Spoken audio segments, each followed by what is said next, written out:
예. 오늘 기사 간담회로 원래 준비했던 건가요? 네. 그럼 진행하겠습니다. 그다음에 뭐 오기로 했는데 아무 사람들 명단을 좀 주세요. 네. 앞으로 이제 우리 모임에 네. 두지 않고 내가 만약 높은 사람 되면 맞습니다. 그럼 반드시 거꾸로예요. 지금 제가 얘기하는 거꾸로. 네. 왜냐하면 우리가 제가 처음에 이제 뭐 마르다 얘기도 그러지 않습니까? 마르다라는 얘기 아시는 분 있나요? 마리아와 마르다. 예수님이 이제 집에 방문하셨는데 마리아는 예수님 앞에 앉아서 말씀을 듣고 마르다는 밖에서 막 음식 차리느라고 분주했던 거예요. 그러니까 예수님께서는 그 많은 그런 거 분주한 것보다 내 말 듣는 게 더 중요하다. 뭐 이렇게 얘기를 하셨던 분이 있어요. 공감하시나요? 네. 그럼 오늘 행사는 이제 뭐냐? 그 행사에 딱 맞게 그렇게 운영하면 되는 거예요. 아마 어제 이승만 건국 대통령 기념사업회 인천지회 창립 대회를 하느라고 애쓰신 분들이 함께 모였거든요. 그때 같이 왔으면 좋겠다 싶었는데 못 온 분들 한번 같이 이렇게 오시고 그러죠. 네. 조금 아까 이재호 구청장 전화를 주셨어요. 여기 이제 모임 있다면서요. 그래서 오겠다고 그래서 와야 되는데 그래서 기자회견인데 오겠냐고 기자회견 자리라 오지 말라 하면 다시 오겠다 이렇게 이제 얘기를 했습니다. 그래서 가장 중요한 것은 지금이에요. 지금 아직 모르는 사람 생각할 거 없고요. 또 가장 중요한 사람은 우리 앞에 있는 앞에 있는 분 이분이 가장 소중한 거예요. 뭐 대통령이 못 없고 장관이 못 돼. 여기 없는 나 관계 없는 나하고 관계 있는 그 사람이 중요한 거라고 생각합니다. 저 남이 하는 일보다도 내가 지금 하고 있는 일이 더 중요한 거라고 생각을 하시면 좋을 것 같아요. 어제 이제 우리 이승만 아니 그렇지 않습니다. 아니 예 그냥 제 얘기 다 섞어가지고 오늘 길게 하라고 해주셔서 제가 한 2시간 정도 저는 이제 1983년도에 검사가 됐습니다. 그리고 이제 1983년도에 83년도 인근에서 87년도에 공안부로 배치가 됐어요. 13대 총선을 앞두고 수사검사가 부족하니까 네가 와라. 그래서 제가 차출돼서 갔던 겁니다. 맨처음에 갈 때는 그 공안부 힘들거든요. 그러니까 근데 거기 가면 인사가 잘 돼요. 굉장히 좋은 평가를 받고 있는 것이기 때문에 가는 걸 좋아하면서도 가면 또 굉장히 고생스러우니까 약간 좀 이게 애매하죠. 그래서 또 3개월 지나고 나면 이제 보내주겠다. 그냥 실제로 보내달라고 하면서 들어가는 거예요. 근데 끝나고 나도 3개월 지나면 안 돌려 보내주더라고요. 그래서 그냥 거기 그냥 계속 남아가지고 제가 평생을 공안부에서 근무를 했었어요. 공안부가 무슨 사건을 처리하는 곳인지 아시죠? 네. 간첩잡고, 네. 그리고 노동사범, 불법 노동사범을查요. 그 노동사범은 왜 공안부가 단속을 할까요? 원래 혁명은 현장 노동자들로 시작합니다. 소련도 그렇고 다 그래서 이 사람들은 이 주력권이 있어요. 자기는 주력 세력이 있어요. 주력 세력이 주로 깨어있는 근로자들이에요. 깨어있는 노동자들이에요. 이 사람들을 키워가지고 세력이 되게 해가지고 싸움의 힘을 만들어가는 거예요. 저희 공산당 전략이 그런 것입니다. 그래서 주로 이제 노동 쪽에 많이 침투를 해요. 제가 어느 고등학교 나왔는지 혹시 아시나요? 네, 경기고등학교 나왔어요. 경기고등학교가 경기도에 있는 고등학교죠. 그러니까 뭐 그냥 뭐 다 늙었으니까 이제 뭐 옛날 얘기 해도 되는데 전국에서 공부 좀 한다는 사람들이 다 모인 데가 경기도거든요. 뭐 무슨 요새 말하는 외국어 이거 참 그런 학교 없었고 그냥 다 공부 잘하면 다 서울에 경기고등학교. 뭐보다 조금 이제 들어가면 또 S 무슨 고등학교. 그 뒤에는 또 K 뭐 그다음에 또 지방에 뭐 이게 다 서열돼 있어. 그 굉장히 그 공부들을 잘하는 사람들이 모여 있는 이런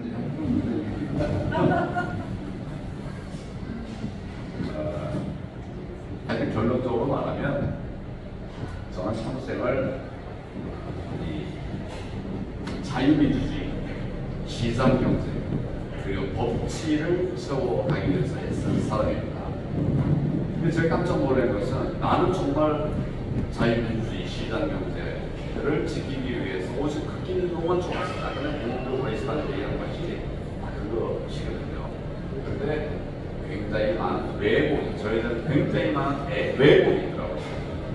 제가 이제 생각하지도 않았던 법무부 장관으로 지명이 됐어요. 박근혜 대통령이 지명했어요. 참 이해 길어지는데 그 박근혜 대통령이 나를 법무부 장관으로 지명했다는 것은 굉장히 놀라운 얘기입니다. 지금 법무부 장관은 누구입니까? 한동훈하고 대통령 사이 어떻습니까? 가깝죠? 최측근이죠. 늘 다른 장관은 몰라도 법무부 장관은 대통령이 자기 최측근을 썼어요. 최측근. 최소한 고향 사람이라고 썼어요. 나는 박근혜 대통령을 일면식이 없는 분이었어요. 알게 알죠. 대통령이니까. 대통령 후보니까. 그렇지만 한 번도 만나지 못해본 사람. 만난 사람이 아니에요. 그런 사람한테 대통령께서 법무부 장관 시켰다.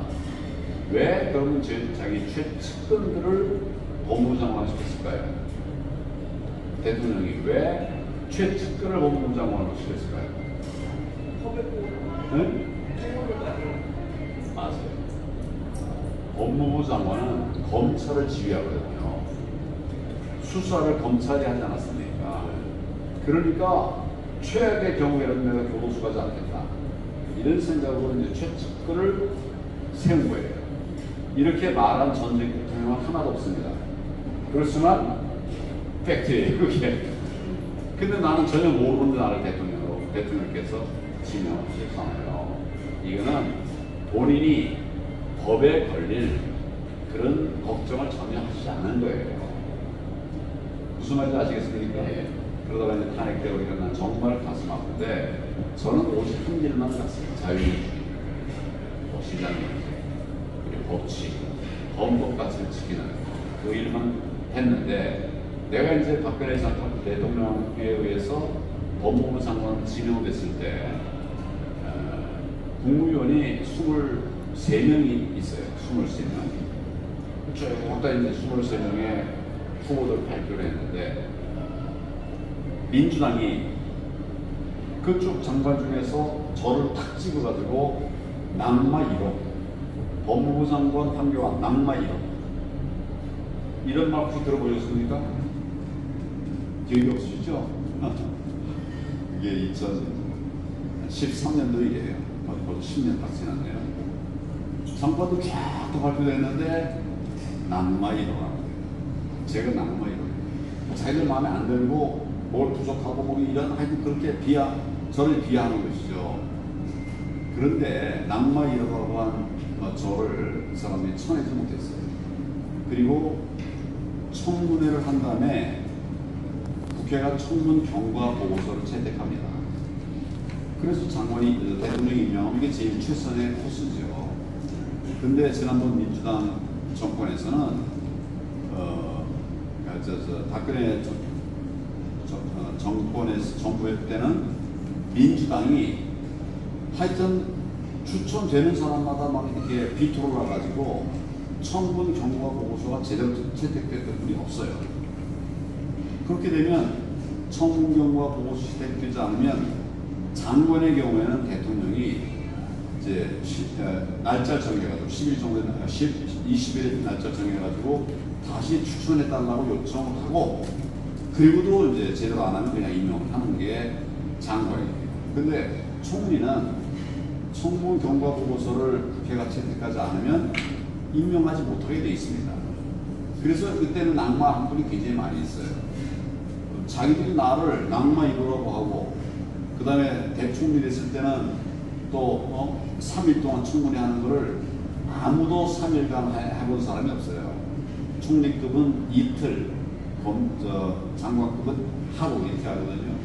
근데 저는 3일을 했어요. 뭘 따질 게 많다는 거죠.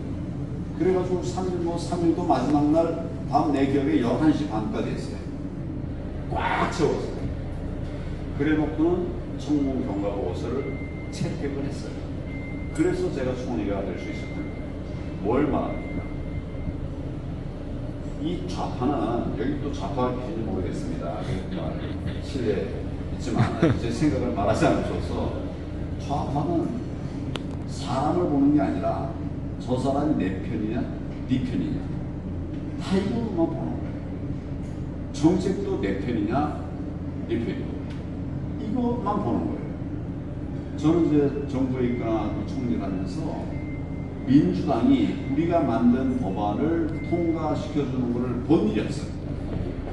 다 자기들 마음대로 통과를 시켜놨는데 대부분 다 잘못했다고 하고 비난했는데 제 기억에는 한 가지만은 비난하지 않았어요.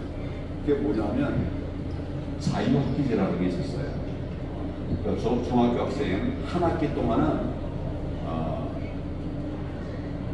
자유로 시험 안 보고 그리고 자기가 하고 싶은 견학하고 이런 거를 한 학기 동안 뭐 자유롭게 하라고 했어요. 엄마들이 뭐 반대가 많았습니다. 그러면 또 한 학기 동안 학력이 떨어질 거 아니냐. 그러나 우리 애들 학력의 노예가 아니다. 그래서 이게 설계를 해가지고 이제 자유롭게 한 학기 동안 수업 시간도 줄이고 수업도 강의식보다는 토론식으로 그렇게 해서 실험적으로 그 다음에 이제 무슨 여러 가지 뭐 미디어 센터라든지 또 과학기술 현장이라든지 또 문화 시설이라든지 이런 데를 쭉 이제 탐방을 하게 했어요. 시간 내는 모든 시간을 거의 그렇게 다 커버했어요. 그러니까 이렇게 한 이유는 어려서 어린 애들에게 많은 경험을 갖게 해주자. 그래서 다양한 그냥 다 의대가 역대만 가려고 하는데 좀 한 기회를 보고 미래가 좀 준비될 수 있도록 그렇게 하자 이런 것이었어요. 잘했죠? 네. 그러니까 아니 박근혜 대통령이 잘하신 거예요. 근데 민주당도 맨 처음에 반대하더만 나중에 승용원이 자기들이 정권 확보했을 때는 이 자유학기제를 자유학년제로 늘렸어요. 한 학기 말고 1년 해라 이렇게 해가지고 늘렸어요. 그런 속에서 이제 제가 정치를 그러다가 이제 제가 다 마친 뒤에 문재인 정부 들어서고 나라에 돌아가는 걸 보니까 제가 총리하고 뭐 장관하고 이러면서 이제 어떻게 해야 나라가 잘 되겠나 하는 정책적인 것까지 이제 많이 보게 되지 않았겠습니까? 그걸 통해서 어떻게 하면 나라를 살 수 있나, 안보는 어떻게 지키고 또 경제는 어떻게 살리고 민생은 어떻게 챙기고 또 이런 것들을 이제 제가 알게 됐어요. 근데 그 관점에서 볼 때 문재인 정권은 정말 나라를 살릴 수 없는, 능력이 없는, 초점이 잘못된 이런 정부였어요. 경제 정책이라고 해서 내놓은 게 소득주도 성장론이에요. 소득주도 성장론이라는 건 제가 평생을 듣도 보도 못한 거예요. 저만 듣도 보도 못한 게 아니라 경제학을 하는 사람도 그 제가 물어보면 그런 거 없다는 거예요. 없는데 이 사람도 했어요. 결과적으로는 나라 경제를 다 망쳐버린 거죠. 요즘 이제 우리가 그 전기 요금 올린다고 하지 않습니까? 이거 왜 오르게 됐을까요? 전기 요금 왜 오르게 됐을까요? 또 원전을 없애버린 거예요. 문 닫아버린 거예요. 다 져서 이제 그냥 가동만 하면 되는 것도 문 닫고, 짓고 있는 거는 못 짓게 하고. 이거 왜 그랬는지 난 지금도 이해가 안 돼요. 근데 짐작하는 건 있는데, 내가 그들의 일을 확인하지 않았기 때문에 말은 하지 않지만, 이거는 정말 어떻게 보면 세계가 다 부구하는 그런 시스템을 다 망가뜨려 버린 거예요. 그러니까 원자력 학과가 제가 제가 원자력 학과를 찾아가 봤어요. 카이스트 원자력 학과를 가봤어요. 있더라고요. 정원이 20명인데 학생이 7명이에요. 앞으로 미래가 안 보이니까 진학을 안 하는. 그리고 두산 같은 거는 직원들이 엄청나게 많이 빠져나가요. 이 영역이 아주 곳곳마다 이렇게 돼버렸어요. 그걸 보고 제가 그냥 앉아있는 것은 이 나라의 혜택을 받은 자의 도리가 아니다 싶어서 제가 정치를 시작한 것입니다. 저는 하여튼 다른 정치인들이 하는 정치, 그거를 또 다시 내가 답습해서 할 일은 전혀 없어요. 저는 정말 새로운 정치, 그리고 국민들이 원하는 정치, 이런 거를 하려고 합니다. 요즘 제가 통일 이야기를 하고 있습니다. 근데 여러분, 이제 정치인들이 진지하게 통일에 관해서 얘기하는 걸 들어보셨습니까? 이게 잘 없어요. 이거는 왜, 그 얘기를 왜 안 할까? 통일쯤 얘기해와도 그 표가 안 되는 거예요. 요즘 누구나 통일하면 좋지만, 통일되고 나면 통일 비용이 엄청 많이 들지 않냐? 그거 다 우리가 해야 되는데, 그건 뭐 부담된다. 그래서, 관심들, 되면 좋지만, 저절로 될 수 있냐? 다 우리 부담되니까, 이러면서 이제 좀 부정적인 생각을 하는 거죠. 이렇게 해서 국민들이 시도하더라도 우리 미래를 위해서 필요한 일이면 해야 되지 않습니까? 원전도 우리 미래를 위해서 꼭 필요한 거고, 통일도 우리가 미래를 정말 키워나가려면 통일을 해내야 되는 것입니다. 통일 필요성에 대해서 얘기할 건 없고요. 그래서 저는 국민들에게 필요한 정치, 이런 걸 이제 하려고 합니다.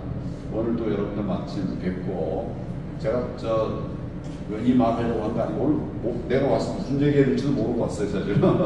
그런데 여러분 괜히 한 분 한 분 정도 귀한 분 같아서 제 속마음을 말씀드리는데, 그런 일을 함께 여러분과 함께 하고 싶습니다. 아주 또 특별히 우리 권호영 회장님 아시죠?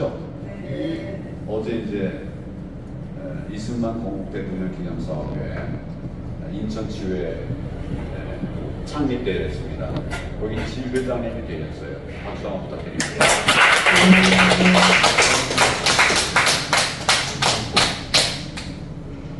인천의 권오영이라고 또 한 사람 있어요. 아시나요? 네. 제 비서실장 역할을 하고 있는 분이에요. 아주 권오영이 이렇게 훌륭한 분이 같이 있다는 사실 놀랐습니다. 네. 그런데 요새 인천이 깨고 있는 거예요. 제가 제일 자주 만나고 제일 많이 방문한 데가 인천이에요. 네. 경기도 가깝잖아요. 고속도로도 많이 보고 여기 인천에 미래가 있다라고 생각합니다.